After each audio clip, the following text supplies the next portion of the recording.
ese mwebwe nizere ko nta kibazo gihari? Ya nta kibazo gihari, ibintu byose biteguye neza ku murongo, nta kibazo na kimwe uzahura nacyo. Ubu neza mukobwa mwiza. Ariko sheri ufite umukobwa ugukunda. Keti yase?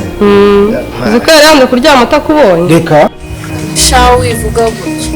Wagize ngo se nubwo baba babifite biba ari ibyacu. Yaba biba ari ibyabo bihigiye ntabwo aba ari ibyacu.